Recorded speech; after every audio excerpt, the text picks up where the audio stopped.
Hi, I'm John Tomasi. Welcome to Brown's Constitution Day 2016.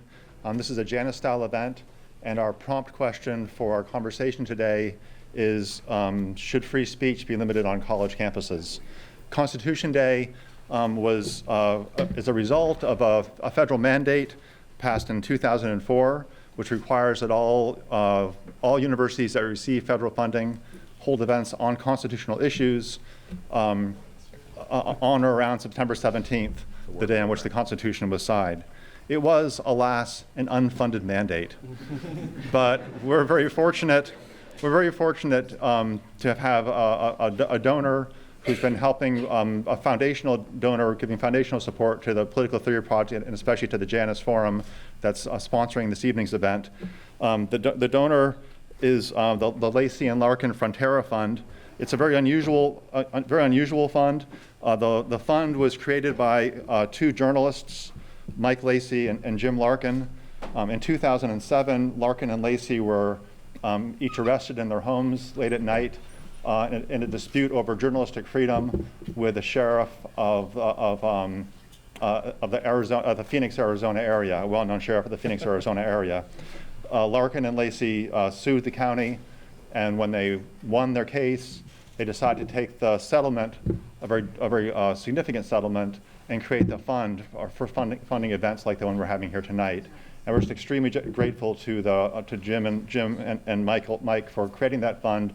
I also just like to mention that one of the journalists, Jim Larkin, is here today, and I just hope you'll just join me in thanking him. Jim is here. Thank you.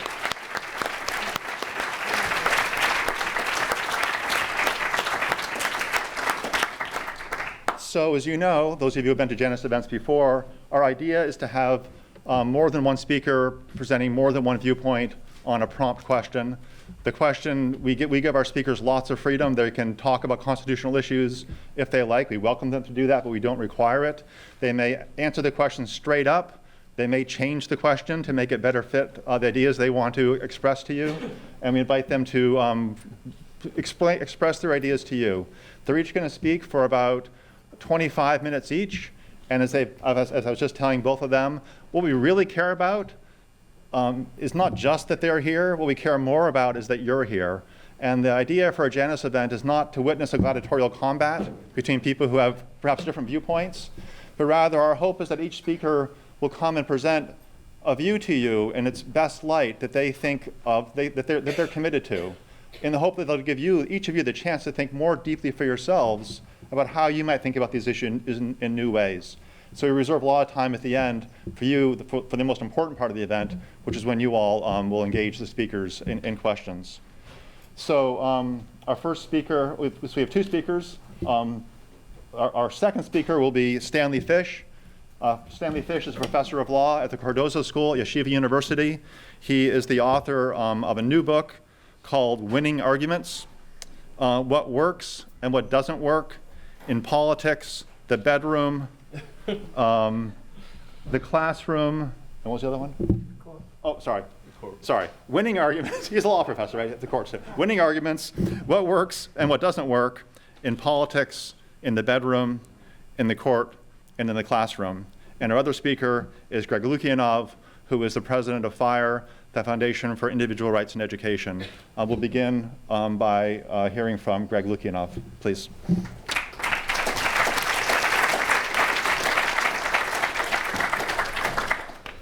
Thank you, everyone, for having me. Really great to be back at Brown. Very excited for this talk, and I'm going to say something that actually might really surprise you. So this is the question we've been given to answer, and I'm, well known as a defender of free speech. It's what I went to law school to do. It's what I'm most known for.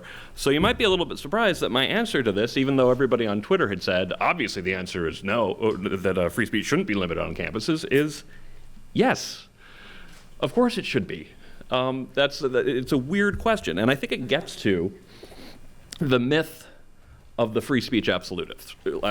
I've been doing this for a long time, and I have never actually met some of the caricatures of freedom of speech that I sometimes hear, some people I disagree with sometimes, like Professor Fish, present. People who actually believe that nothing done with words can ever be illegal. That's almost an incoherent idea.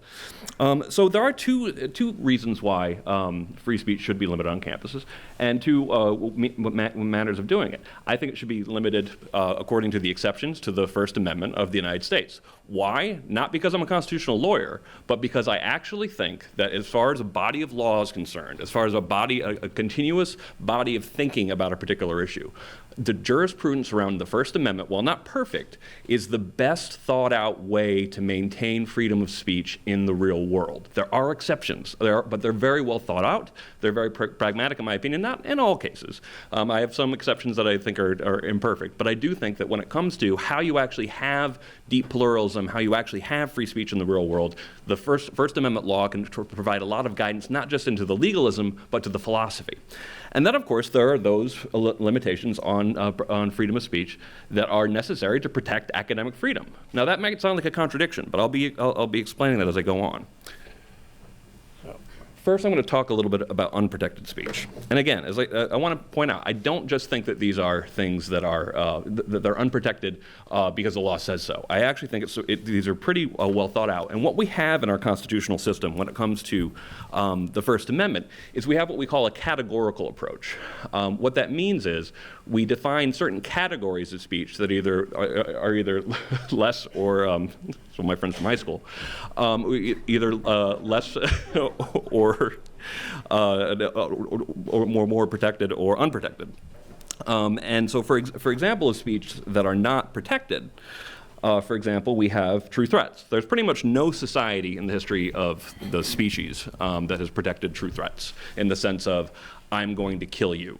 That's always been understood to be unprotected in practically every society. Same is true for libel. You can file a libel law going back literally centuries. You can study about medieval theories of libel. You can study about Dark Ages, Justinian theories of libel. Libel is one of the oldest ideas in the book. I choose child pornography as a category of unprotected speech, particularly if someone wants to ask me about it in questions. But it does actually, the reason for child pornography being unconstitutional or not being protected is the idea that every time you depict a picture of a real child, you are exploiting that individual child. And that's the rationale in the case called Ferber, declaring that child pornography is illegal even just to protect. Now, a lot of First Amendment skeptics thought that, oh, this is just an excuse that the Supreme Court has come up with. They really just disfavor this kind of speech because it's so horrible. They're just making an excuse for it. But this was put to a test in a case called Free Speech Coalition versus Ashcroft, where there was a law that was saying that anime, for example, or digital presentations of children, essentially, that are sexualized, is unprotected too. And the Supreme Court said no. I was actually pretty cynical on that one. I thought the Supreme Court was going to go for the politically more popular opinion of saying, yeah, you can ban this as well. And the Supreme Court said no, because they said banning that would be a lot more like banning bad thoughts. So that's actually an area where I think that's quite principled. There's obscenity. Actually, the law for obscenity, I'm not going to explain all of the law of obscenity. I'm definitely of the opinion that needs some updating. I'm of the opinion that 18-year-olds should be allowed to watch whatever they want, or above, that is. There's incitement. Incitement is a very hard standard to meet, but it's essentially when you're plotting to go burn down the mayor's office, and in addition to conspiring to burn down the mayor's office, you yell, "Hey, let's go burn down the mayor's office," in a situation when you're likely to burn down the mayor's office. That's incitement. Very hard standard to meet. And then I have fighting words with a question mark, because that's the one that is actually one of the least, the most malleable. The one that I think is least principled, frankly, but also the one that's least likely to continue to exist. I actually think the fighting exception word, for all intents and purposes, does not exist anymore. Now, here's where it becomes really clear that there is no such thing as the free speech absolutist. Because there are all sorts of categories of speech that people talk about as being unprotected speech. And I always respond when they talk about these kind of speech as saying, no, they're just not considered speech. So although I don't think that there's any grand theory you can have of the First Amendment, I don't think there should be a grand theory for the First Amendment. There is sort of a continuum of things that are more like the expression of pure opinion and things that are more like action. And the things that are more like action, the fact that fraud is committed using words is an excuse. You can't make a First Amendment argument that if you're ripping someone off, that you used words, and that's why it was okay. Blackmail, extortion, your money or your life, obviously not protected. Harassment. This is something that sometimes people list as an exception to freedom of speech. It's not even considered an exception to freedom of speech. It's considered a severe and pervasive pattern of discriminatory behavior designed to essentially get someone to quit school or quit a job. It's not primarily about the speech component. It's about the pattern of behavior. Now I have vandalism up here. Why do I have vandalism up here? Because I get on campuses all the time people saying, well, someone painted a swastika on my front door. And it's like, that's vandalism. That's also could be considered the communication of a threat. There's all different reasons why that isn't protected. And people, so I have to actually point out that vandalism has never been considered protected speech. And disruption, which is a very important idea for places like Brown and for other universities, is that you don't have a right to stop a class from running. You don't have a right to stop a play from running. You don't have a right to stop a speech. Simply, a university can't function without this. Now, the fighting word doctrine. That's the fighting words doctrine. And the fighting words doctrine, I do think, is probably the biggest hole you can punch in the idea of a principled idea of free speech under the First Amendment. And it basically comes from this old 1942 case in which a protester called a cop a fascist and a damned racketeer and was found guilty of engaging in fighting words. And basically, the fighting words doctrine comes out of this really old-fashioned macho idea that essentially, if one man says something to another man that's so offensive, you have every right to punch him in the nose. Nobody really believes this anymore. And what's amazing is you do have the right to call a cop a damn fascist and a racketeer. And if you have any doubt about what the Supreme Court would do with that, there's a case called Gooding v. Wilson, where a guy actually yelled at a cop, "I will kill you, you white son of a bitch." And that was found to be protected. So as far as I'm concerned, fighting words is a dead doctrine that people only play lip service to. So what is the myth? What is the thing that makes people like me so radical? Why when I go to Europe, people are like, oh, American law, it's so crazy when it comes to freedom of speech. It's because we believe in two strong presumptions. One is the bedrock rule. And the bedrock rule is simply and this is Texas v. Johnson, this is the famous flag burning case. We refer to as the bedrock of all of First Amendment law is that you can't ban something simply because it's offensive. That's why people like to dismiss organizations like FIRE as free speech absolutists. They want to make our position simplistic and primitive, but really what they're getting at is this very intelligent idea that offensiveness, it's too subjective, it changes from class to class, it changes from decade to decade, it changes from group to group, from state to state. It is too flimsy, it is too subjective to actually make for coherent law. And sort of a subcategory of this is a strong presumption against viewpoint discrimination, that essentially you can't ban something just because you've disliked the viewpoint. That's considered to be sort of like the ultimate biggest sin you can commit in First Amendment law, is saying, I allowed all these people to talk, but oh, you're a Trump supporter, or you're a Jill Stein supporter. You can't talk, everyone else can. Now, and I really see that, I see this a lot on college campuses, but I rarely see university administrators admit to it, which is one of the reasons why there was a case at a community college that became one of my favorites, where an administrator told a student group that they couldn't table for PETA on the justification that the administrator in charge did not like PETA. I loved it because it was just like so direct. It wasn't someone making up some kind of excuse, or like, I don't like that group, you can't have free speech for them. And I'm like, thank you for being direct, this is wonderful. So usually you have to tease out viewpoint discrimination. So where does it leave us when it comes to campuses? Now, between harassment and fighting words, those are the dominant excuses for speech codes on college campuses. There have been 53 lawsuits against campus speech codes. The campus speech codes have never survived these challenges. They're either withdrawn and rewritten because the campus knows that they will lose, or they're defeated in a court of law. And this is just case after case. Even at my private college, 2 years before I started at Stanford, the state passed a law that bound even private colleges, private non-sectarian colleges, by First Amendment standards, and Stanford's speech code was ruled in violation of the Leonard Law and essentially in violation of the First Amendment in 1995. So all of these theories keep on coming up, and we keep on showing that they are very vibrant, and this presumption of that it can't be banned simply because it's offensive comes into this all the time, and that it can't be banned, and you can't simply ban viewpoints you dislike. Now, for the academic freedom part, I talked a little bit about this. This is so academic freedom, frankly, when it comes to what it means in terms of poetry, it's very compelling. What academic freedom actually means in the law is, I'm not going to deny, frankly, a lot more of a mess. You do end up with wonderful, powerful statements like this: I love anything that warns at the end that without it, otherwise civilization will stagnate and die. I just think that's powerful. I think that's compelling. I'm not totally sure what it actually means. But to put it really simply, and to cite a book that from someone you might know, I think that some limitations on freedom of speech make sense on the campus. And this is where some of the disagreement between me and Stanley come from. Germaneness. For example, if you're a physics professor and you spend your entire class going on about your opinion about the election, they can discipline you. They can even potentially fire you, not because you essentially weren't doing your job. You have an academic freedom right to teach the class you were hired to teach. Now, I think we differ somewhat on what the breathing room around that is. I definitely have had cases where I saw the breathing room as bigger than Stanley, but I do think ultimately when it comes to germaneness, it's a question of, is it a one-off comment? I think that's much too narrow. Is it 10 minutes going off on a class and when it's unrelated? Is it half an hour? And are there classes where essentially it's all about discussion and opinion, which I believe there are, where essentially the topic is very, very broad. Control of the classroom. This is an argument we get a lot. Students will write in and say, I had an opinion in my class, and my professor said I couldn't raise my hand and give my opinion in my class. And we have to explain academic freedom means that your professor has tremendous control over the classroom environment. It won't work if they don't, plain and simple.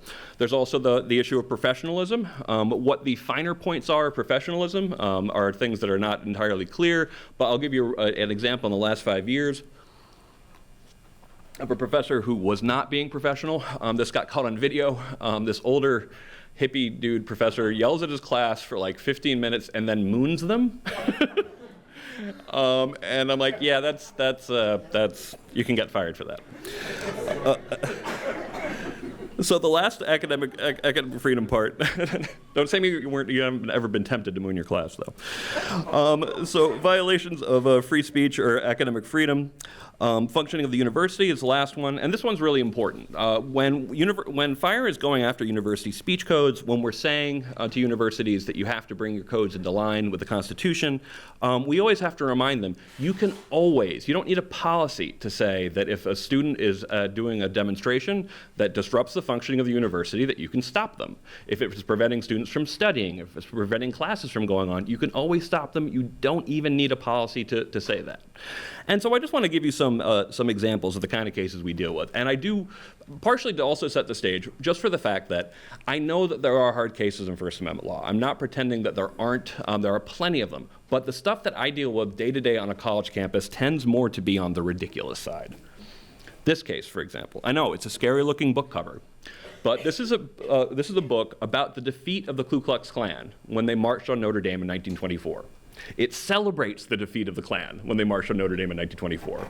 And when a student was seen reading this at Indiana University, Purdue University, Indianapolis, it's a mouthful, he was found guilty of racial harassment because it made one employee uncomfortable. He wasn't given a chance to explain that it was actually an anti-racist book. Of course, if it had been a racist book, it still would have been protected, but it just made it more ironic that he got in trouble for reading an anti-racist book. And it took the combined efforts of the local ACLU, FIRE, and the Wall Street Journal to get this university to fully back down. And then there are, of course, abuses of another exception to the First Amendment, which is time, place, and manner law. Now, time, place, and manner law makes perfect sense. It basically means that you can't restrict things on the basis of content, but you can, for example, in one famous case, say that you can't have a concert above this decibel level past this hour in Central Park in New York. That's something that people who ever lived anywhere near Central Park in New York were probably very thankful for. And as long as it had nothing to do with the content, it was basically just about the time, place, or manner of the speech, then you actually are allowed greater ability to restrict it. I do think the Supreme Court, unfortunately, has been too unclear about what the parameters of this is, though, because you end up with ridiculous situations like this. This is Modesto Junior College in Modesto, California, where a student was told that he couldn't hand out copies of the Constitution on Constitution Day unless he got permission from this person to use the tiny free speech zone several weeks into the future. She couldn't find a space for him to be able to do his protest handing out the Constitution on Constitution Day, so maybe he could do it sometime in October. That's not going to stand up in court, neither will this one, where at Cal Poly Pomona, a student was not only told he had to get state permission in order to hand out animal rights flyers, he had to wear a badge that said he had been granted First Amendment rights by Cal Poly Pomona in the tiny free speech zone that he had to apply for weeks in advance. Also not a close call. And we see, these are dozens of cases that we've litigated involving free speech zones. And then there are other examples where academic freedom and one of the exceptions, a bad interpretation of one of the exceptions, collide. This is Laura Kipnis. She's a feminist professor at Northwestern University. She wrote a column that was critical of overreach in Title IX, and she was brought up on charges for that column of violating Title IX.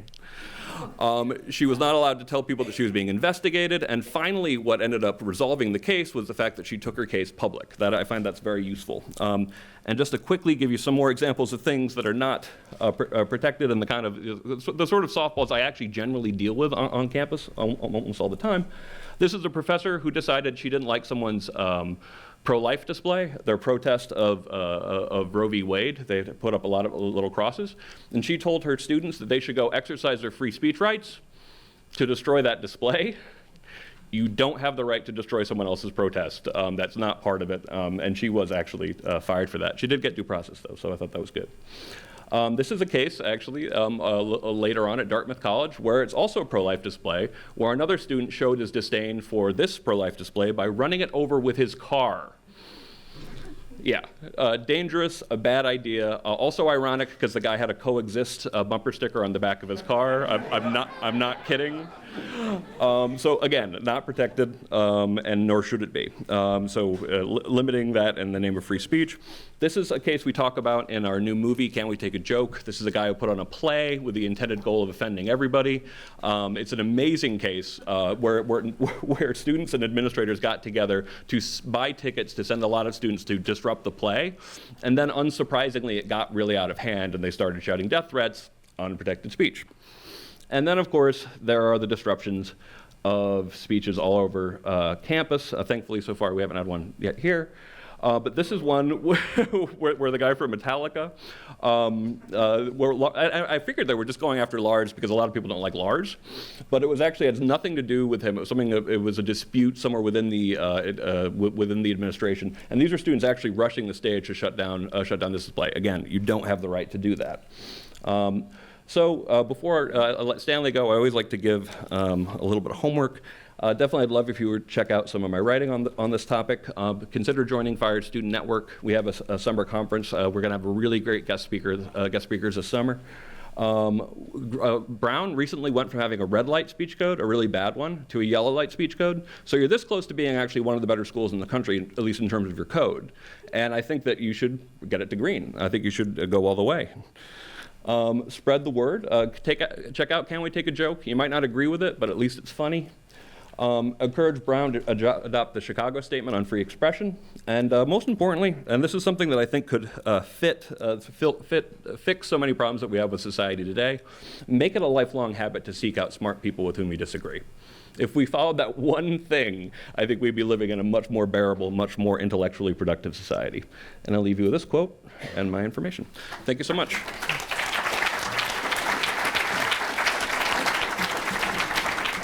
Please join me in welcoming Professor Stanley Fish.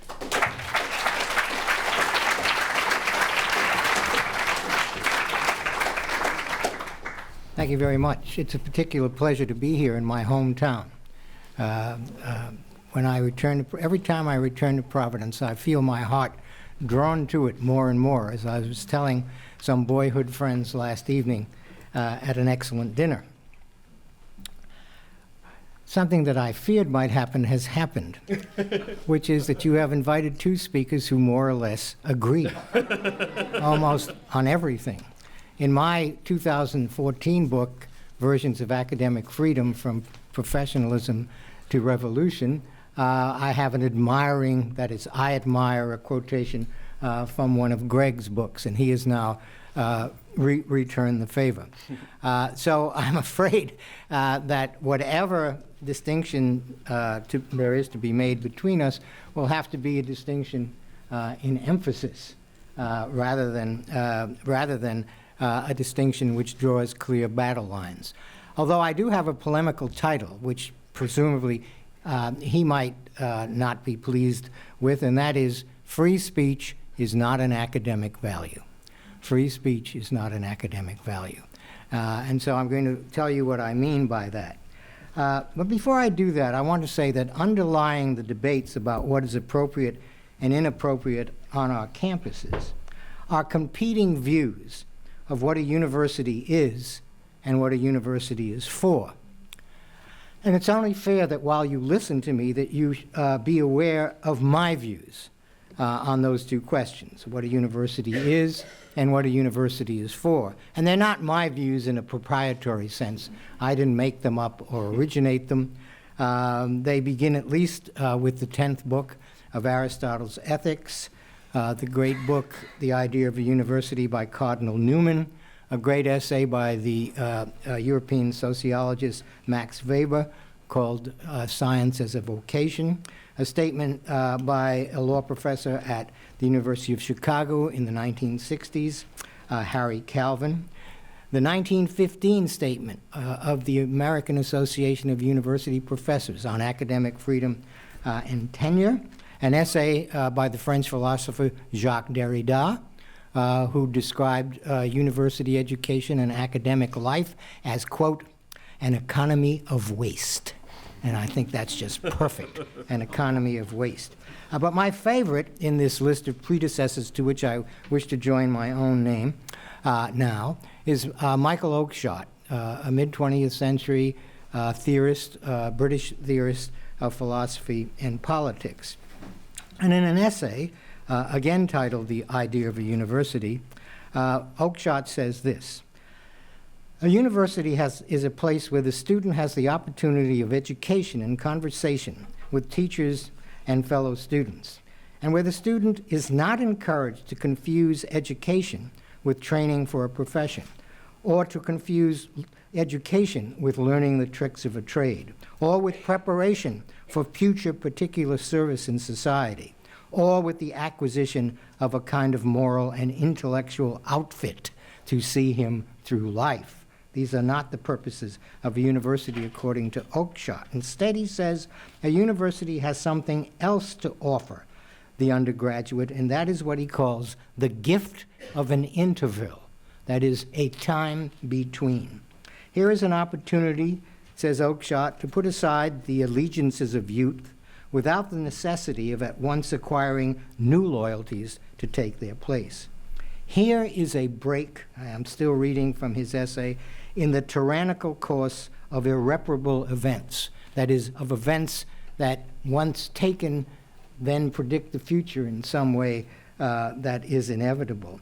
Here is a period in which to look around the world and upon oneself without the sense of an enemy at one's back and without the insistent pressure to make up one's mind. That's what he sees the university as. He sees it, in effect, as what has been sometimes derisively called an ivory tower. But that's what I believe the university is and should be, an ivory tower. And that's the only definition that I would approve of the phrase so much bruited about today of safe spaces. The university is a safe space in the sense defined by Oakeshott. That is, it's a safe space insulated from the pressures of the world where you have to make decisions and take courses of action that may, in fact, be irrevocable. The university allows you something else, the leisure of contemplation, of turning a variety of topics one way and then another way. And Oakeshott then concludes his essay with the following statement. A university, like anything else, has a place in the society to which it belongs, but that place is not the function of contributing to some other kind of activity in the society, but of being itself and not another thing. And what this means is that the university has its own values, which are, I think, the values of scholarly deliberation in the course of the search for truth, and should not be tied as a secondary appendage to other values, even worthy values like freedom of speech. Now, I'd add to that is Oakeshott's eloquent words, my own much less resonant version of what he said. The idea that academics are free and perhaps even obligated to use their classrooms and their positions to further the political views they think right and good can only emerge if there has first been a determination that professors are not employees, but are rather freestanding public intellectuals who just happen to occupy an office in a university that just happens to pay their salary. There are a lot of academics who actually believe that. Once this seductive but bizarre notion is in place, the way is open to regarding one's professional obligations as inconveniences, as hindrances to the real obligation of standing up for truth and justice. One of the worst ideas to come down the pike in recent years in education goes under the slogan, teaching for social justice. No, you teach to teach. You don't teach for social justice. It's a debasement both of teaching and of social justice. Now, standing up for truth and justice is, of course, a good thing to do, but it is not an academic good thing to do, because it is not part of the job description of academics. The moment academic work is made instrumental to some other supposedly more noble project, like the furthering of freedom of speech, and the moment academic freedom is understood as the freedom to pursue that noble project, the academy has become an appendage to something else and is nothing in and of itself.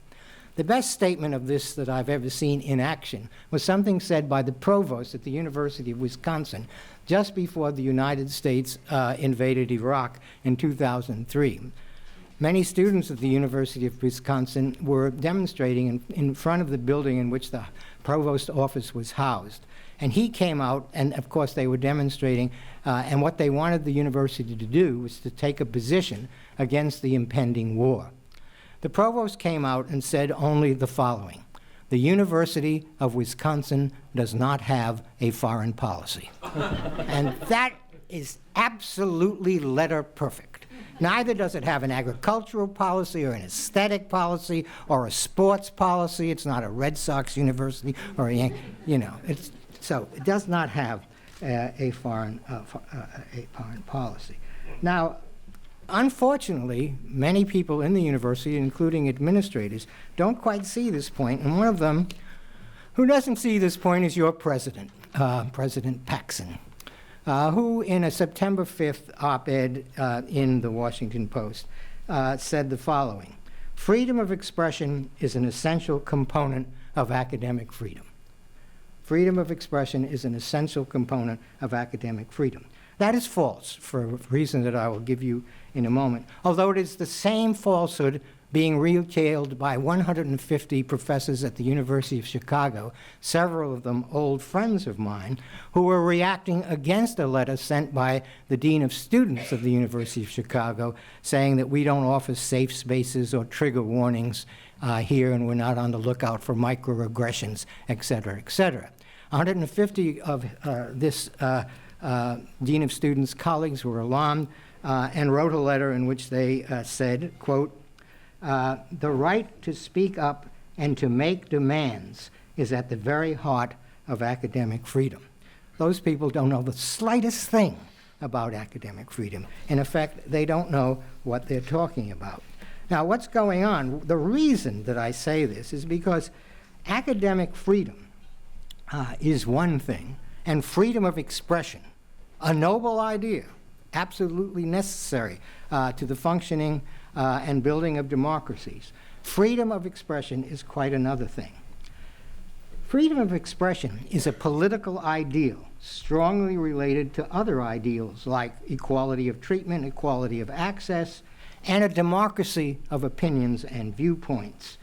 A democracy such that a government, and this is something that Greg has already said, such that a government must respect democracy of opinions and views by not picking and choosing between the voices that are to be heard or the voices that are to be applauded or derided. That's freedom of speech in a democracy. But academic freedom is the freedom to engage in the academic job, which, as I've already said, is the search for truth or the advancement of knowledge. And performing that job demands the kind of judgments and exclusions of speech the First Amendment prohibits. You cannot have a university without having an entire structure of exclusions in the context of which lots of speech is declared unworthy. Speech both by professors and, as Greg acknowledged in his talk, speech by students. Freedom of speech, in other words, is a right citizens have against a government that would censor or silence or exclude their voices. The idea is, as I've already said, that is in a democracy, as opposed to a dictatorship or a theocracy, all voices have an equal right to be heard, and the state should not be in the business of picking and choosing the ones it likes or dislikes. But this is not the case in the academy, where the only voices that have a right to be heard are the voices deemed worthy by professional gatekeepers, by departments, by deans, by provosts, by editors of learned journals, and an army of others. So that being silenced in the academy, whether you're a student or a professor, doesn't mean that some freedom of yours has been compromised. It means that you haven't made it, and that the academy, in the form of a department or a college or a university, has decided that your voice is not one worth listening to. That's what the business of universities is. It's an absolute business of it's a business of excluding voices and raising to a position of prominence those voices that have been vetted in a variety of appropriate academic ways. So, rather than it being the case that you have a right to be heard by virtue of being a citizen in the academic world, you have a right to be heard only when what you have to say has already been approved, has been sliced and diced by many hands. So that it is less, that is, the college or university is less democratic than it is Darwinian. The survival, if not of the fittest, then of those who are still standing after all the votes have been taken. In short, universities and colleges are neither in the democracy business nor in the free speech business. This does not mean that democratic imperatives are entirely ignored or that there is no place for free expression in the academy, but that only when these concerns do appear, they appear under the aegis of and with the permission of the academy's informing purpose, its raison d'etre, that is the search for knowledge, the search for truth, rather, and the advancement of knowledge. There's a whole host of cases that support what I have just said, but I will only mention one, a famous case called Tinker v. Des Moines in 1969, obviously the era of the Vietnam War. And in that case, students who had worn black armbands to class, these are high school students, who had worn black armbands to class, were disciplined by the high school. And the case went to the Supreme Court, and the Supreme Court made two statements. The first statement is, students do not shed their constitutional rights of freedom of speech at the schoolhouse door, which sounds as if the students are going to win. But what the court giveth, the court often taketh away in the next sentence. And here's the next sentence. Student speech can be curtailed or disciplined when it materially and substantially disrupts the work and discipline of the school, a point that Greg again has already made. Students then have only the free expression rights that are consistent with the flourishing of the academic enterprise. And given the nature of that enterprise, I will say flatly that students have no academic freedom rights at all. None at all. Academic freedom, properly defined, is the freedom to do the academic job, and the qualifications to do the job are earned in the course of study and training that culminates in the receiving of an advanced degree. In short, in order to do the academic job, you have to have the credentials, and students yet do not yet have them. They are at best, that is when they're working hard at it, apprentices and not practitioners of the art. And as apprentices, they have no right to participate in the shaping of their own scene of instruction. No right to complain that the professor has not included the right text in this course, or is teaching the wrong course, or is calling on the wrong students. Now, it is true, although I think unwise, that many colleges and universities have chosen to give students a place at the table and put them on all kinds of committees. This is a bad idea. No good will ever come of it. No good will ever come of it. It's almost a bad idea as student evaluations, which is absolutely the worst idea that has ever surfaced in higher education. Now, the rationale behind my position on this point was firmly provided by the American Association of University Professors in its 1915 statement on academic freedom, where it said that in matters of discipline and judgment, one must put decisions in the hand of the profession's members. Decisions about what to do and how to do it and whether it's being done properly cannot be made by bodies not composed of members of the academic profession, unquote. These decisions, of course, include but are not limited to hiring, promotion, curriculum, and discipline. And the statement, 1915 statement, goes on to say that it would be unsuitable to the dignity of a great profession if the responsibility for making such decision were deeded to external constituencies.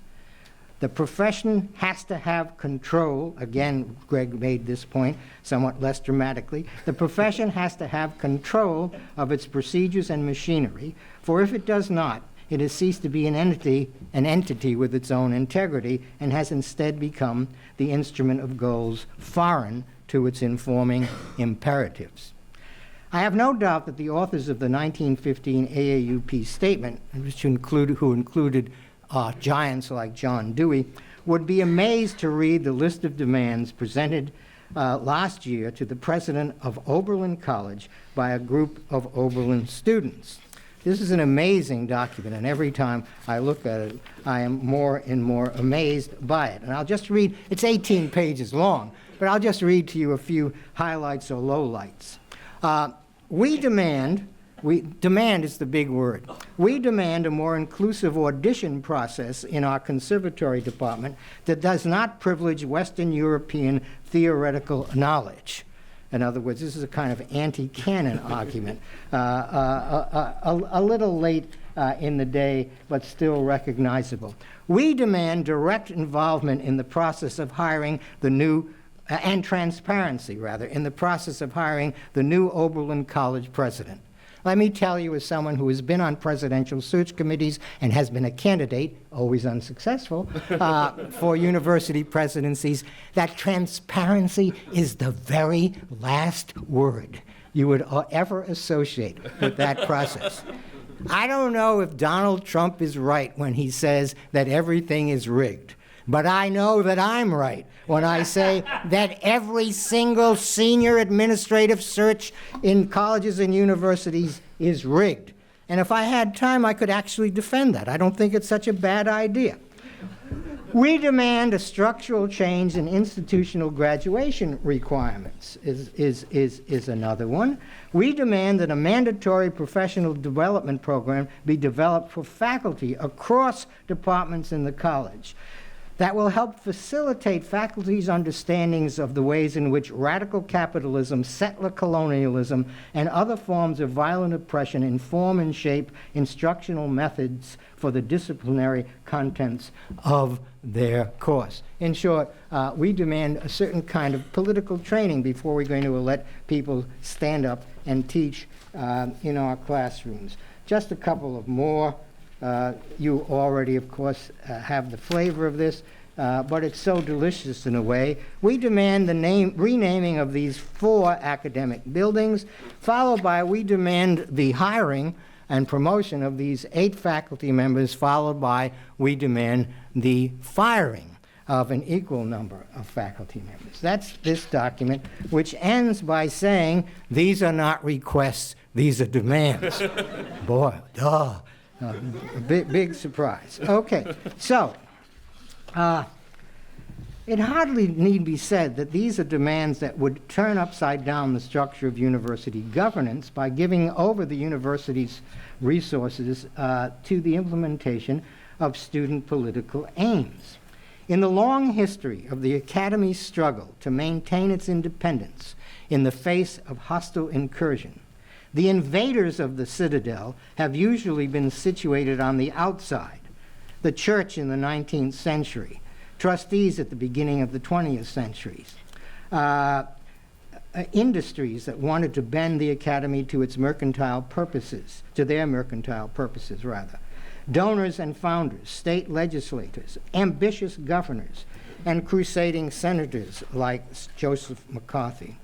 But now in 2016, the invading force, the force invading and performing a takeover attempt at the university, is made up of students who, like their predecessors in the 1960s, are ready to mount the barricades and plant their flags. However, there is a difference, and an important one, between student insurgents, either of the 60s or of the present day, and others who want to make the groves of academe bear alien fruit. Those others, for the most part, are after power. I know that's what's on the next page, if I can only turn the next page. Seek only to wield power.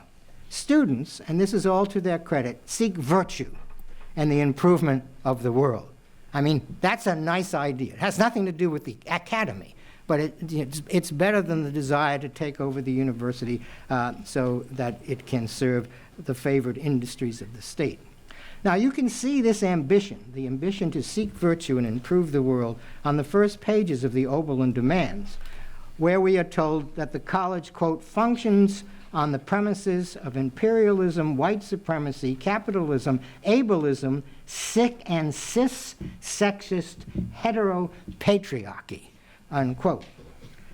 Obviously, these ills are not academic specific. They infect the entire body politic, and their removal, even in a small institution, would require a Herculean effort that would leave little time or room to do anything else. For example, little time or room to teach Byzantine art. Any response to these demands must begin by returning to the question with which I began. What is a college or university for? And I've already more than twice noted that the purpose of the university is the pursuit and advancement of knowledge in the various fields represented by departments and colleges. But informing the Oberlin demands, and they are demands being made on other colleges too, notably recently Amherst, informing the Oberlin demands is quite another and arguably more noble purpose, the perfection of the world. Not merely of the little world of an individual campus or even of the larger world of a state university system, but the greater world of which each institution of higher learning is in some sense a microcosm. The idea behind these demands, and it is a thrilling idea, even though I think it's entirely inappropriate. The idea behind these demands is that we can identify and remedy the injustices that structure our society, often at a level too deep for casual notice, i.e. microaggressions, What we can do is provide a model for the institutions, including the institutions of government and the system of justice. We can send out into the world by our protests and our demands what I would call a virtuous disease, in the hope that it will spread and redeem our mortal condition. And this is the last point. I have fallen in my last statement, as you may have noticed, into a theological vocabulary. Because the vision underlying the students' demands is, although they would perhaps resist my saying it, religious in nature.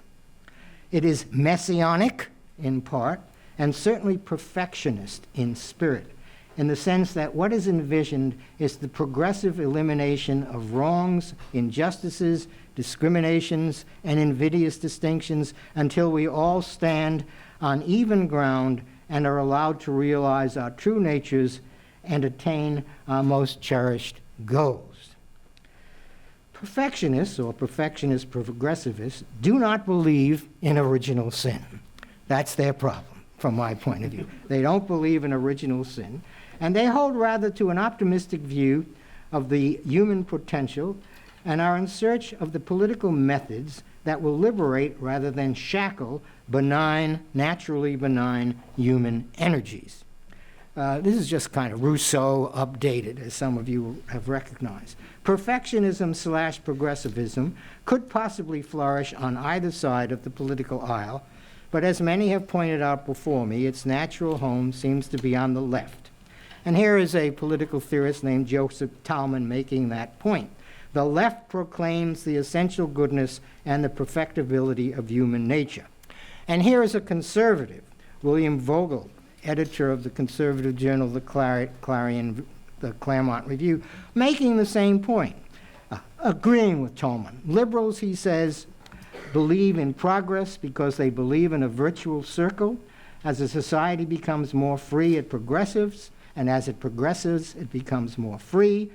The natural movement of history, unless stymied by reactionary enemies, is from less freedom to more. Conservatives, on the other hand, do believe in original sin.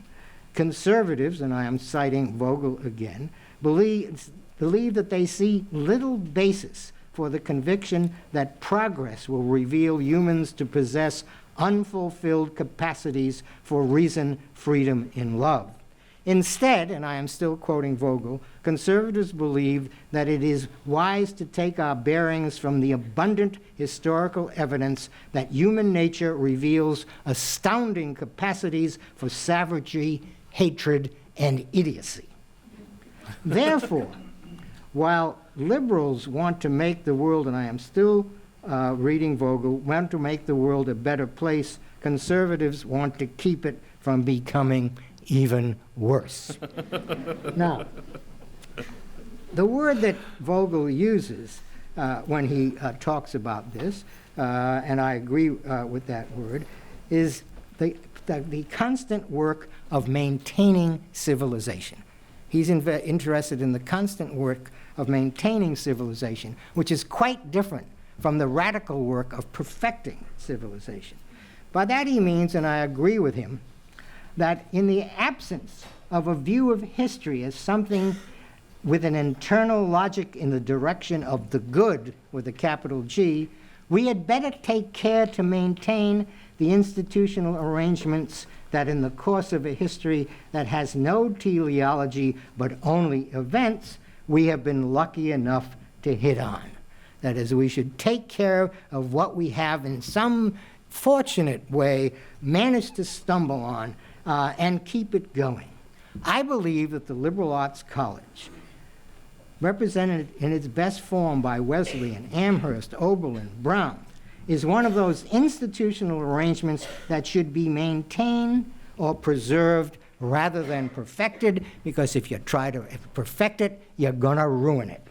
I believe that because the schemes of perfection given to us in the statements of the student protesters all have the fatal defect of turning the college or university into a vehicle for the realization of a political idea and a political ideal, the ideal of equal freedom, of all people in a world untainted by injustice and discrimination.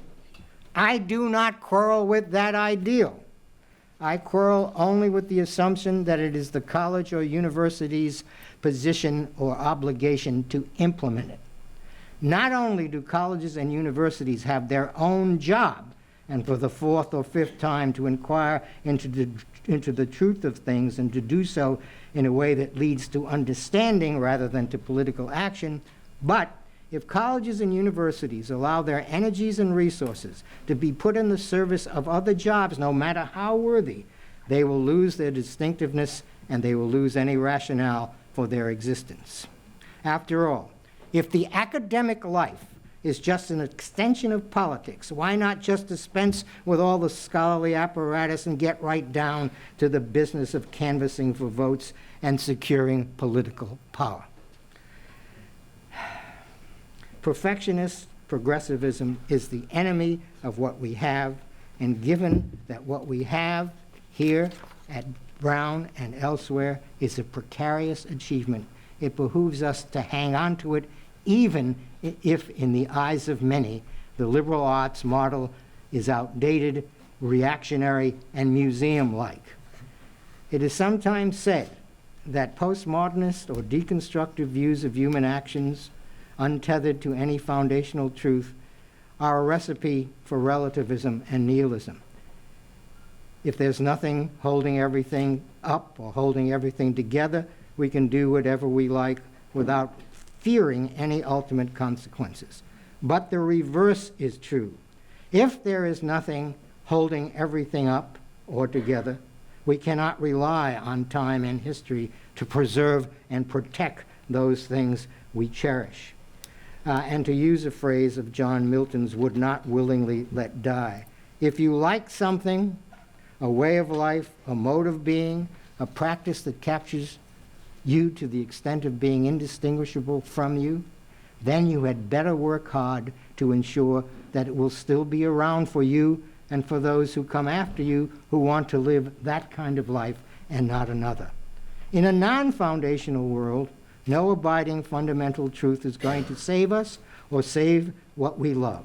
We have to do it ourselves, which means doing it in a constant battle with those, including now students, who would take it away from us and who would appropriate and occupy, not a verb casually chosen, the structures that house and enable the distinctive activity that goes by the name liberal arts education.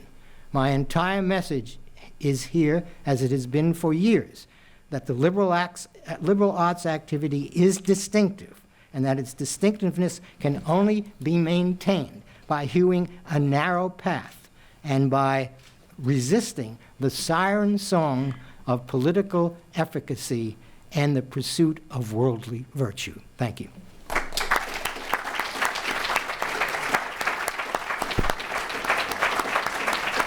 So, as the organizer of this event, I just have to start off by saying that a confession that I did not anticipate that Stanley Fish would outflank the president of FIRE from the right, but there it was.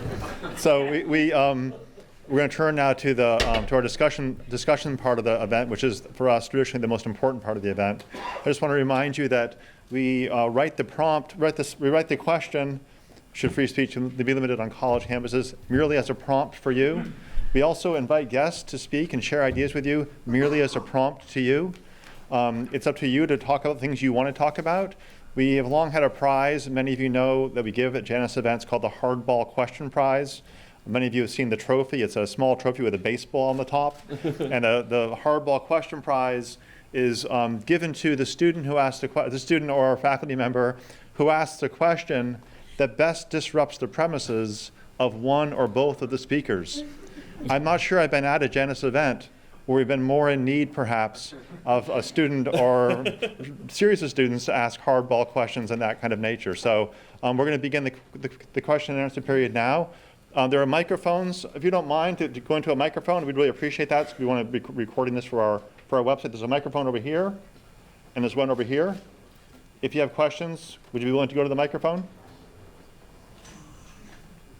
Would you rather do it from your seats? No, don't let him do it from his seats. Okay, please. I go to the microphones. And That's right. Shawnee. What I've understood from both of the speakers is that there's something special about the academic world, and it's a carved out space. Can't hear you. Yeah, I gotta speak up a little. Oh, is the microphone on? Yeah. Hey, is that on? What I've Oh, there you go. Make love to it. Don't make What- love to it. Just what I picked up from both speakers was that there's a special status to the academic space, that the restrictions we think emerge from free speech don't apply there. And I get that, and I'm not going to argue with that at all. My only question is, what was not clear to me from both speakers was, is that something that's unique to academic space? Because what I got from two very different styles of argument is that there's good reasons for seeing academic space this way, but I can then imagine that somebody from a different métier or a different kind of social space can make a similarly compelling argument about that space, and somebody else from another one and another one. And that naturally leads me to two questions, which is, will we be left with anything? Do we need to actually, rather than designate the exceptions, do we need a designated space for something like the First Amendment? And are we not in danger of everybody self-declaring their own professional or social or affective circles as being the exception to free speech? Thank you. Hello? Oh, there we go. Okay, so yeah, that was really fun. I always love hearing Stanley give a talk because he always goes right at fundamentals and hopefully pissed off some of you in some way. I enjoy it so much it doesn't anger me anymore. But when it comes to my overall sort of larger theory of free speech, that is a point of disagreement between me and Stanley. But it is essentially, I do see academic freedom as more or less the smaller Boolean circle in this bigger idea of what Jonathan Rauch calls liberal science. And liberal science is this idea that he says, you have several liberal systems coming out of the Enlightenment, essentially. And there's one that we haven't named. You have basically capitalism, you have democracy, all anarchical systems, essentially. But one system that was so successful we didn't even give it a name. And he calls it small L liberal science. And the idea of it is that there are two rules, that you don't get to claim special authority to completely end an argument. You can't claim special authority in the sense that you know something about it, but that isn't dispositive. That doesn't completely end it, and that no argument is ever really over. And this idea, this includes the idea of this really radical change in thinking about the way we deal with dissenters. Because for most of human history, the way you deal with dissenters is chop off their heads, burn them. The last thing you do is actually listen to them. And so I think that for my overall philosophy on this is I do see the big Boolean circle as liberal science. And I think a lot of systems benefit from dissent. I think they from feedback, from systems that actually allow them to not calcify. And I'm actually of two minds about the ivory tower approach, because I think actually the academy is oftentimes at its worst when it's at its most detached from reality. To me, oftentimes the academy is at its best when it has to actually present its ideas to regular non-academic people and have them not laugh at them. It can't be done. So in a way, I do actually think that I think that Stanley actually, but he lives this though. I think that the fact that he writes for popular audiences, I think that a lot of times you're able to get away with such incredible academic. This is a small example. You're able to get away with such academic chicanery if you're in a narrow field and you're able to write in academese. And we're discovering over and over again that this is really happening. Is that people are actually submitting gibberish articles, and they're only discovered years later when the person goes, by the way, that was actually gibberish. You published it. Nobody said anything. Meanwhile, I do think that ideas do get better when they are brought in front of larger audiences. So I think that sometimes the person who's a popularizer, which is very looked down upon a lot of times in academia, has to have a better understanding of the idea than the expert in some cases. And certainly for lawyers, if you can't understand what a lawyer is saying, they're probably not a very good lawyer. Thank you. Stanley, do you want to respond just very briefly? I want to answer the first part. Has he disappeared? No, he's sat down. I want to answer the first part of your question and agree with its premise. that I think that the academic space is not the only space about which the kinds of things that both Greg and I said could be said. You can easily imagine in the middle of an operation, and if a nurse decided that this was the time to lobby for better working conditions or a raise in salary, that the same kind of invocation of disturbing the central business of the enterprise would be raised. And in fact, there's a series of cases, which I know Greg knows, that make up the constitutional law on this point. And it's a series of cases in which the court distinguishes between one's rights as a citizen and one's rights as an employee, or as a functionary in some institution or industry, including the industry of higher education. These cases are the Pickering case, Pickering versus Board, Connick v. Myers, Urofsky v. Gilmore, Garcetti v. Ceballos. No waters? There are others, but those are the, from my point of view. And the distinction is made, although, as some legal theorists have pointed out, it's a difficult distinction to pin down. The distinction is made between whether or not you are operating as a citizen and therefore exercising your rights in a democratic society, your rights of free expression in a democratic society, or whether you're operating as a member of an institution or a business or some kind of enterprise, and the force of what you're saying is merely internal to some quarrel that you're having with your employer or one of your colleagues. So but there are any number of contexts in which this distinction could be made, so long as there is some connection between the industry and office and the government. Because one must always remember that the First Amendment prohibits the government from interfering with the freedom of expression. Thank you. It does not speak to private association. Thank you. So I'm going to go back to the questions, and I'm probably going to have after each question, I'll invite one of the speakers to reply rather than both. Oh. I want to get as many questions in as we Great. can. Please. Sure. This is to Professor Stanley Fish. I will try to keep my question to a question and also to the realm of academia rather than my own beliefs, and actually draw from Professor Tomasi's class. We read an essay by, I believe, Michael Polanyi, The Republic of Science.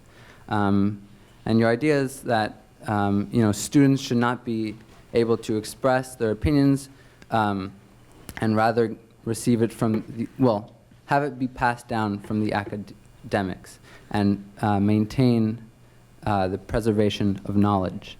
And Polanyi points out that central to the preservation and continuation of knowledge is not just passing down the tradition, but a sort of irreverence for the tradition at the same time, an introduction of fresh ideas and fresh minds.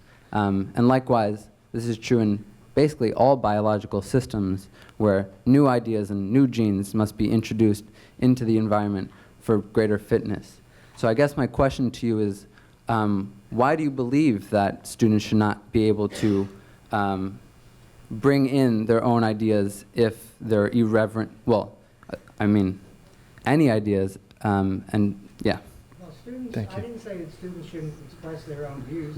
They should express their own views when they are invited to do so by an instructor. And then the instructor can then say, well, that's very interesting, let's explore it, or can say something more like, that's beside the point, let's go on. That's the whole structure of the thing.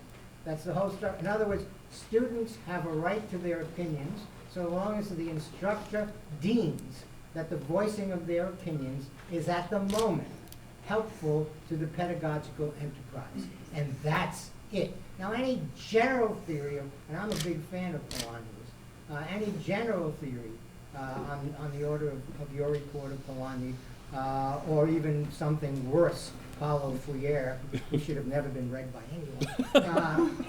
Any general theory of that kind seems to me to be like blowing so much philosophical and theoretical smoke, and has nothing to do with goes on with classes. Now, professors are always standing up at a certain point and declaring how much they learned from their students. Most of them lie.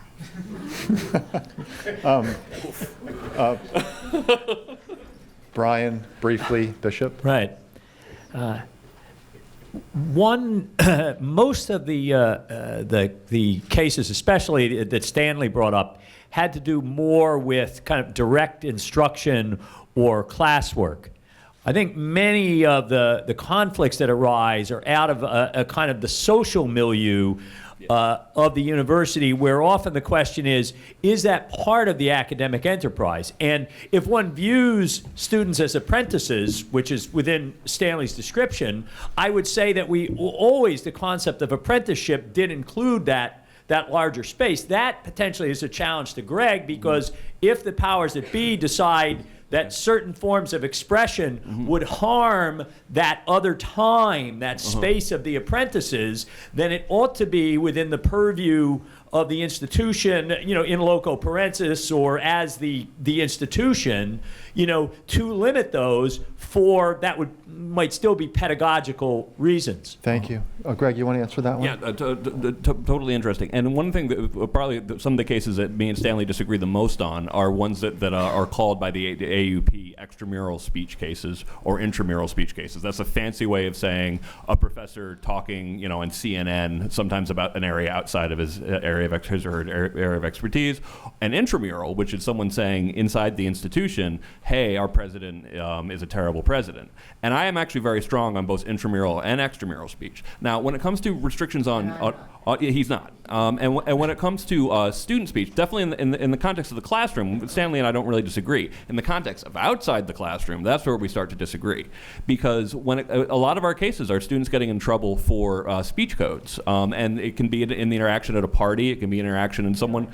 Yeah, someone can be, writing something on Facebook, and the problem with establishing this kind of idea that you're not allowed to say that even when you, it's kind of likenable to the idea of speaking as citizen. That essentially you do have this sphere in which you're presumed to have some amount of autonomy, and as soon as you say you're not allowed to have that opinion, even when you're outside of class, even when you're off campus, even when you're on Facebook, that brings up the potential of establishing orthodoxy as part of another things that universities have to be very careful to avoid, partially to allow for this dissent, this environment that allows for dissent, which I do actually. I'm much more on the side of whether professors know it or not. They do. They may be afraid. They may not see how their students can sometimes refresh their thinking about things, or because I think it probably happens so glacially over such a long period of time. But I do think it's a give and take.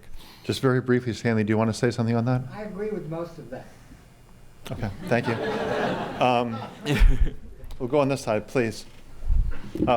Yes, you. All right. Okay. I have a question for Professor Fish. So in your talk, you said that you regard the academic freedom and freedom of speech different, right?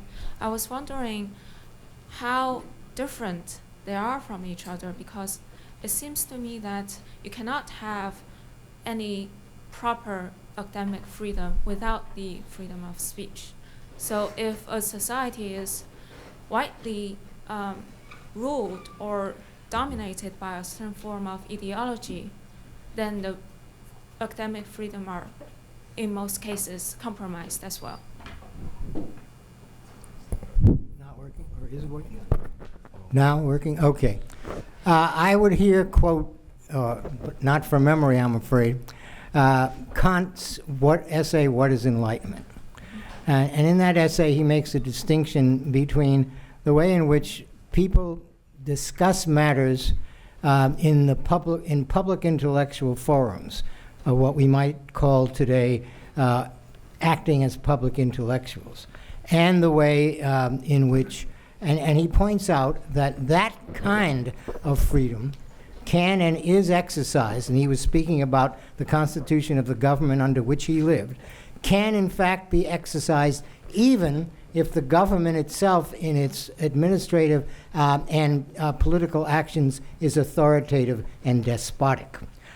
So I want to say that it's possible for there to be what I've called and others have called an ivory tower, what Aristotle calls a space of contemplation, I think that it's possible for there to be such a space and for it to follow its own rules, even if the society in which it exists is authoritarian rather, and disallows forms of speech in its political life. Again, remember, freedom of inquiry, and in fact, I shouldn't say that, freedom of academic inquiry, because I always have to understand that academic means something. When you go, the way to go wrong in thinking about academic freedom is to forget about the adjective academic. And that's what usually happens when figures on the left begin to tinker with the idea of academic freedom. They forget the adjective academic, and they become more and more enamored, as if they were Mel Gibson in the last scene of a very bad movie, with the word freedom. I wish that the word freedom weren't part of the phrase, because it confuses things. It's the freedom to do the academic job, which requires judgments and exclusions of speech produced both by faculty and students. Thank you. There's no good yield out of confusing freedom of inquiry and freedom of speech. Thanks so much. Please. Yeah, so my question's for both speakers. That stems out of a part of Greg's presentation. So you start out by saying there's all these things that the First Amendment does not support, for instance. So my question is, by not supporting something, do you mean not tolerating it as well? And I guess with that, both of your points obviously is that an academic institution shouldn't support one viewpoint, for instance. Right. So where are the limits, for instance, of what an academic institution should tolerate in terms of students exercising that freedom of speech? And I think something that immediately brings that to mind. Can you ask that question again? Yeah, so trying to phrase it like concisely, I guess. Yeah. So an academic institution shouldn't support a certain viewpoint, but what are the limits to what it should tolerate in terms of freedom of speech, I guess? And I think if I could cite a certain instance, I'm thinking of that incident happened at Yale last year with the Halloween costumes that are deemed racist and offensive. Right. So like, what would your viewpoints be on that, for instance? And I'm going to ask you, since we're getting people lining up to speak, to reply very briefly. If you Sure. would. I thought I answered it in my presentation, but what I was trying to say in it was that I do think actually the First Amendment provides some really good guidelines, and definitely you can have different rules, and certainly harassment isn't protected. Certainly, I gave the list of things that aren't protected. And I think it's perfectly fine for universities to ban that. And also, so I think the First Amendment provides actually a very good model for what should be unprotected speech. I also think that those protections that defend the ability of teachers to teach and academics to study, et cetera, et cetera. But I do think that that as soon as it's offensiveness, and that's what I was talking about with the bedrock principle, as soon as it's offensiveness, it's too culturally loaded, it's too individual, it's too slippery, and it ends up creating a situation where it will very quickly you'll very quickly end up in absurd situations like some of the cases I was showing, where people are claiming offense at anything that they politically dislike. So I think that offense is a bad one. Now, you can have patterns of behavior like harassment, for example, but the the situation at Yale where Erica Christakis said, actually, are we their parents, doesn't come anywhere close to rising the level of harassment. Stanley, you want to reply Again, very briefly? I would agree with that. I would only add that outside of the classroom, in what is quite correctly called extracurricular context, the production of speech and responses to speech is a matter of what I've sometimes called show business, but I would more appropriately call it's the object of managerial wisdom exercised by an administration. Administrations have to know what to do when speech-informed ruckuses erupt on their campus. So they must know how to step in and when not to step in. And they cannot think their way through a paper bag. Almost no university administration has the slightest idea of what it's doing in these areas. Thank you. Please. Hi, my name's Lauren Galvan. I was a student here. I just graduated in May. Now I'm working here. But Stanley, you so eloquently described in your speech why I'm a conservative and why I'm also Catholic. But that's not my question. My question is, well, you described in your speech the idea of a university that makes me think of this question. is university for everyone, and should everyone go to college? I think that everyone who has a desire to go to college should go to college, and I think that a state has an obligation to make it possible for as many who wish to go to college to go to college. And by the way, I am Jewish, not Catholic, and I'm a slightly left of center Democrat. Let's go on to let me take the next question, please. Dan. The distinction of extracurricular versus classroom space was made, and I was wondering if a lot of the tensions between the academic project of the university with these sort of political motives, et cetera, are exaggerated as the role of the university has taken on much more sort of residential responsibilities for its student body, and if either of you guys had thoughts about that. Very simply, it is true that if none of these extracurricular contexts were around, the core business of what I think of as the university or college could still be performed. But if you have them, if you have these extracurricular activities, then you are beholden to, and I think Greg would agree, to First Amendment imperatives, especially the imperative of not picking and choosing between the kinds of voices or organizations that can have a place in the extracurricular landscape. Yeah, and I think we really are seeing sort of a profound societal shift that's partially technological, but also cultural. That essentially a lot of things that nobody would have even heard you say can now be heard by a billion people just by an angry Twitter mob sending it out to everybody. So suddenly, whereas once we had a strong idea of not everything being everybody's business, everything is everybody's business now, and universities are so obsessed with their image, and sometimes really foolishly, you end up in these controversies that would have just been an offhanded joke that someone made to a friend, becoming these major PR nightmares that universities then sometimes act very foolishly in response to. But they're also being forced to by the fact that basically privacy is virtually vanished. Like you can find yourself at the center, you could find yourself the most hated person in America one day by accident these days. And it's just, something really has changed in the last 10 or 15 years that presents problems that frankly we've just never really seen before. Thank you. Please. Thank you. I just had a question about, as the campus free speech pendulum swings the other way, and I was wanted a comment from Greg about the criminalization of the heckler's veto. That could have a chilling effect that's unintended on dissent. Yeah. I don't know if the... Can you describe what the heckler's veto is? Well, Greg could probably describe it better. It's just preventing someone from speaking by speaking over them, preventing from conveying. And there was it's more preventing speech because you fear what the reaction or response to it is going to be. So the heckler, even imagine, gets a veto. Right. Yes, and in Minnesota, I believe there was a prosecution because individuals prevented a planned speech from going on, and they were actually prosecuted. Yeah. And I was just wondering your opinion on potential chilling effects of criminal prosecution of the heckler's veto. It has to be, you have to structure it right. But ultimately, if what you are doing is your goal is to prevent someone from speaking from a crowd who wants to hear that person, I'm not on your side. You're a mob censor, and that's basically one thing that we've had to explain over and over again. We had, we've had incidents where people we've defended in one case have come to fire saying, well, we exercise our free speech rights by chasing the speaker off campus, and we're like, no.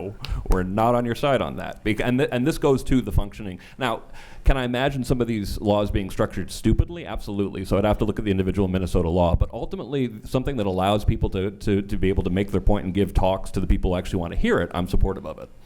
But again, this sets up situations in which university administrations have to know in advance what to do when certain events arise. Right. In order to know that, they have to become smart and savvy about let's say, the function of crowds and other matters of which they are woefully ignorant. Yeah. And then they will run to the university's Office of Legal Counsel, which is usually ignorant in another direction. Thank you. Please. So my question is mostly for Professor Fish, but for both, really, since you were sort of arguing the same thing and there wasn't too much debate actually happening. I want to hear what your thoughts on the quote, "When you're accustomed to privilege, equality can feel like oppression." Because what it seems to me is that today you weren't arguing for free speech. You were arguing for a freedom for you to speak without being criticized. Students on campus that are often attacked for causing the death of free speech, they're not trying to limit your free speech. They are trying to have their voices heard in the same way that your voices and voices that are similar to yours have been heard for so Their long. voice on the university campus, their voices and my voices are not the same.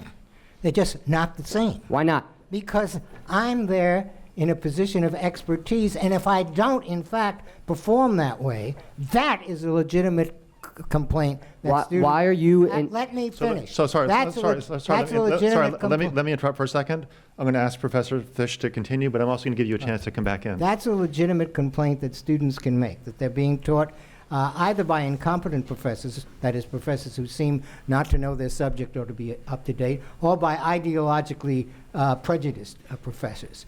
Aside from that, the presumption is, and again, the presumption can be rebutted, but the presumption is that the relationship is between someone who knows a subject and a bunch of students who would like to know the subject. So that from the very beginning, there's no equality or democracy of opinion, and there shouldn't be. Please.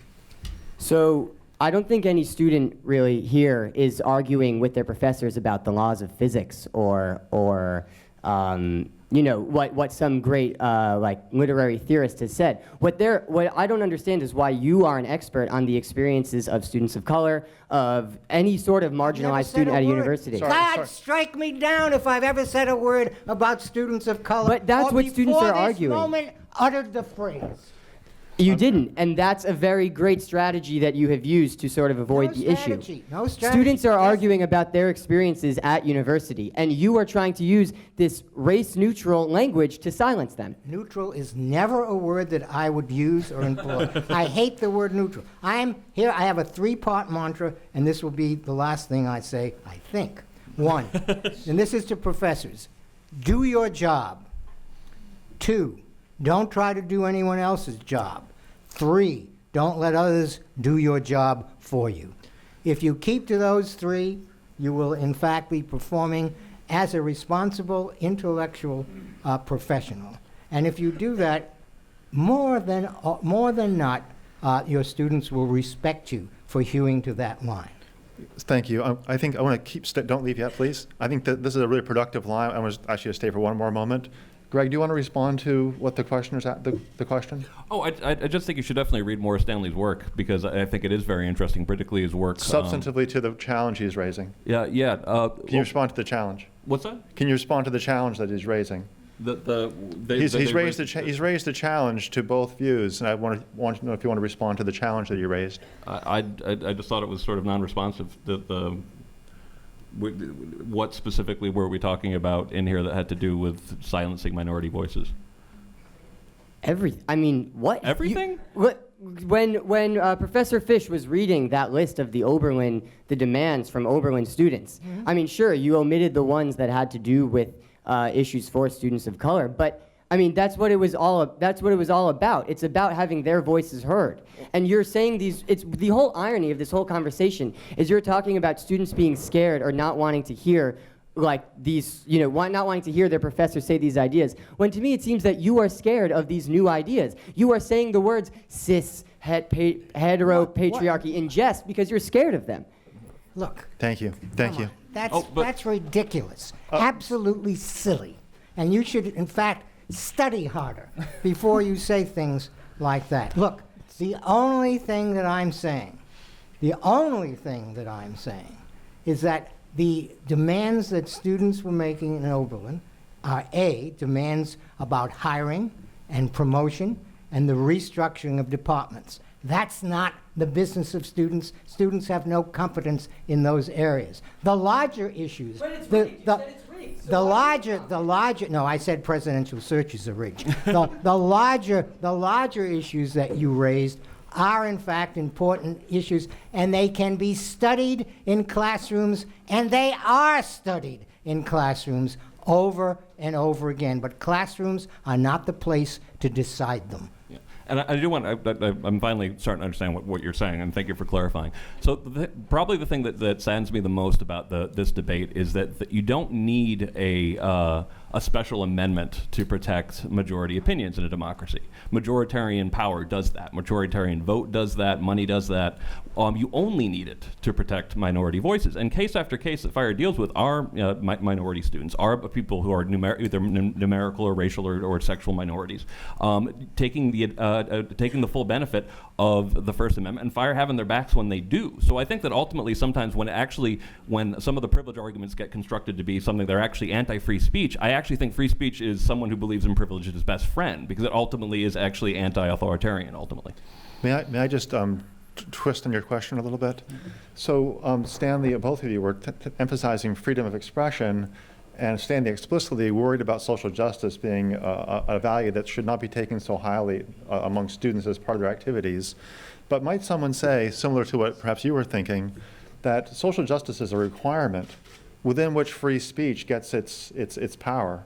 And if a society or a community is not addressing some basic social justice issues, then claims that it's merely engaging in free speech have a slightly hollow ring about them. Maybe even more than hollow. I disagree. Maybe it's avoiding an issue. I disagree, especially since that's an argument that Judith Butler has made. That's okay.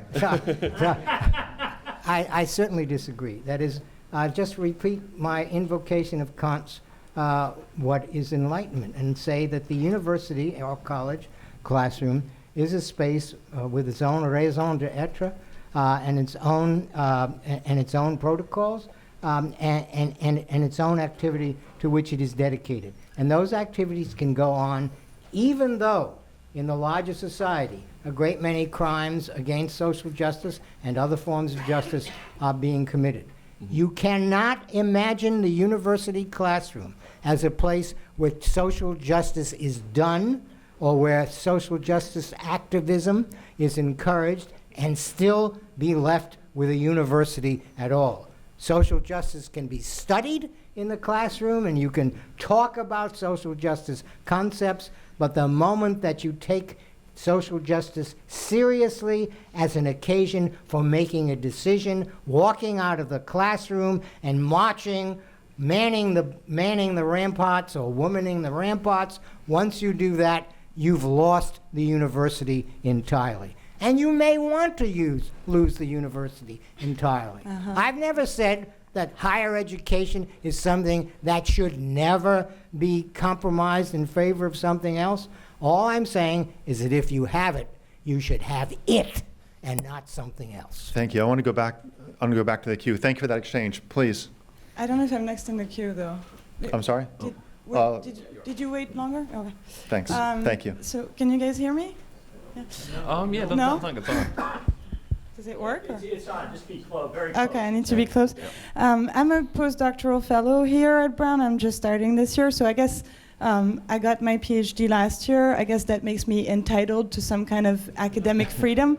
So I'm going to actually bounce off of what you said. That's a good in move. part, and draw from part of what you said. I also want to share one experience to start with. I started reading some of your works, Professor Fish, when I was a student in France, and I wasn't reading them for a class because you weren't taught in French universities at the time. Sorry. I was reading them in the context of an occupation. It was a student movement in 2003, and we were occupying the university in order to hold on to something that we had, which you described as the sort of essence of conservatism, right? And I'm sure that my activist friends and myself at the time, if we had been taught that we were being conservative in our movement, we would have been quite surprised. But I agree with you about that, actually. Could you ask the question? But that occasion was a strike and an occupation to try to keep the philosophy of French higher education intact, which is higher education is a right and not a privilege, and we were fighting against the increase of tuitions for students. I think if in this country, disruption in the right to strike, for example, for a student, was protected more effectively, I think American students wouldn't start their lives after college extremely indebted, because they would have been able to do what French students have been able to do, what Québécois students have been able to do, etc., which is to keep university more accessible. So that's a paradox there, and that. I'm sorry. Do you have a question? I just want to conclude. Just, what I'm trying to say is that the sharp divisions that you're making between the academic world, which tends to be more aristocratic, and I agree with that, there's certain competences that need to be valued and given authority, and a democratic world where social justice is fought, that those sharp divisions don't seem to stand with the examples that I just shared. Thank you. Thank you very much. I think they do, and I think that what you and your fellow students were doing was putting pressure from the outside to university and perhaps state officials. I don't know enough about the French situation to say, actually, I don't know anything about the French situation. And I don't know the extent to which the French Academy is controlled by the government or what was at stake. But I don't think there would finally be such a clash between us, although I'm not in a position to be able to say exactly why. So we have 10 minutes left. I want to go to the next question, please. This question is for Professor Fish. So you argued that freedom of speech is not a fundamental value for the university. Right. I would wonder if you would agree, though, that freedom for corporate groups is a fundamental value of the university. Part of what living in a free society means is that groups have the freedom to organize themselves, even though their own internal structure is not isomorphic to the structure of the larger society. For example, churches and organizations.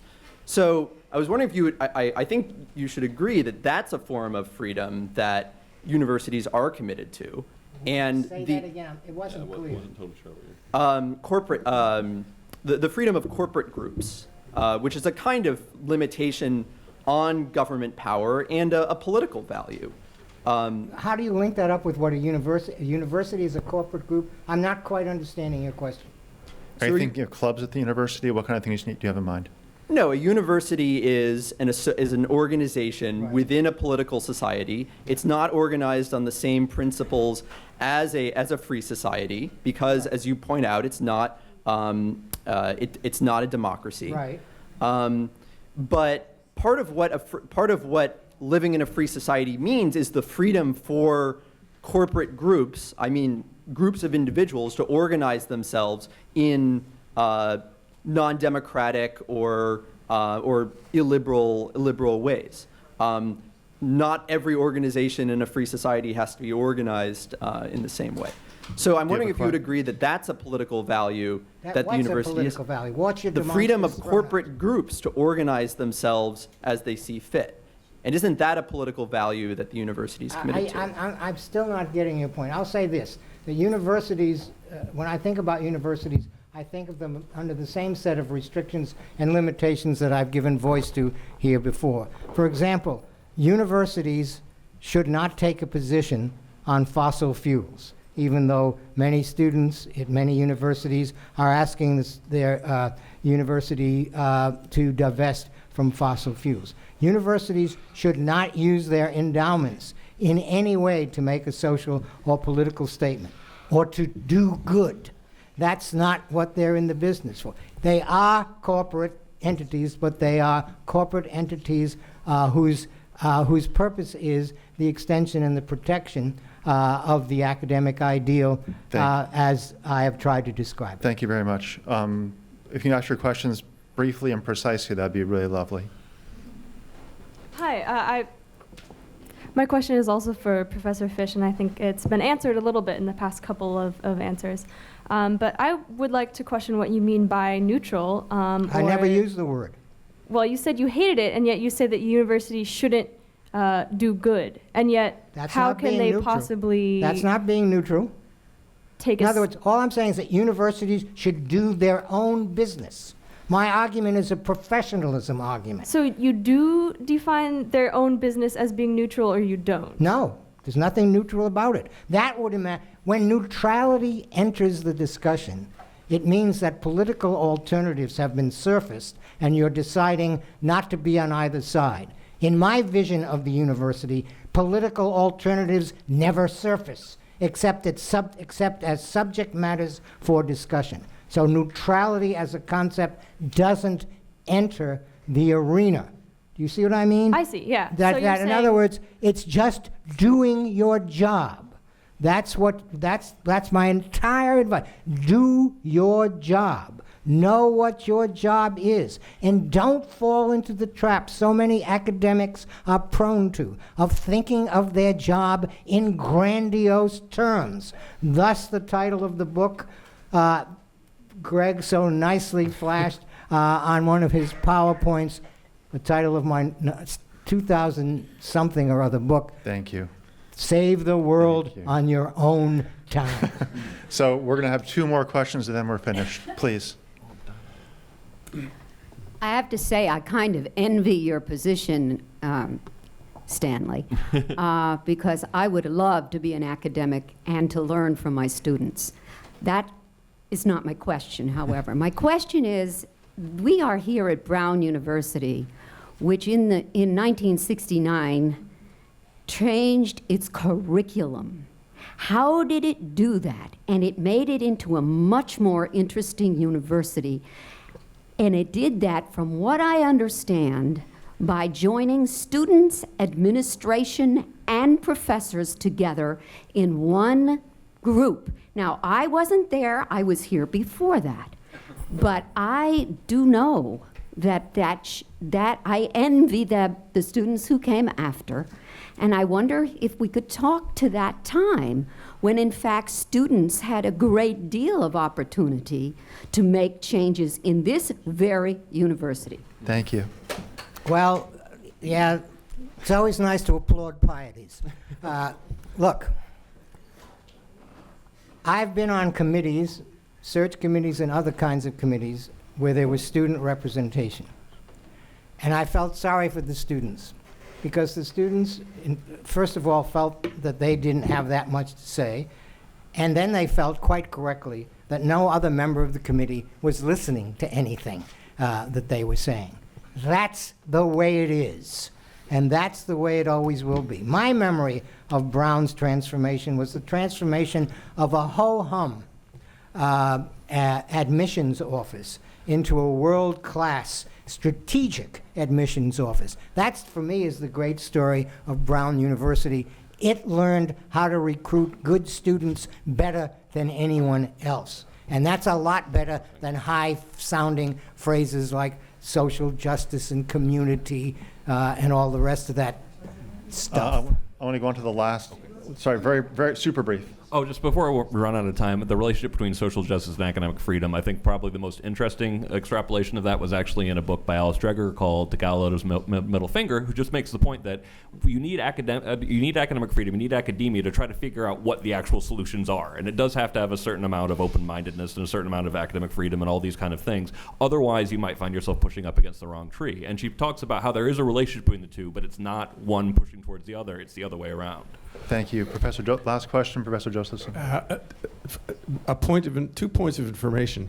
One is that since you brought up Oberlin, the man in charge of student life at Oberlin when those demands were issued is now head of student life at Brown. Wow. We know what we're in for. 2, you can think of the 1969 new curriculum at Brown as a result of the Vietnam War and the protests on campuses, and we've never managed to historicize it here. It's about time.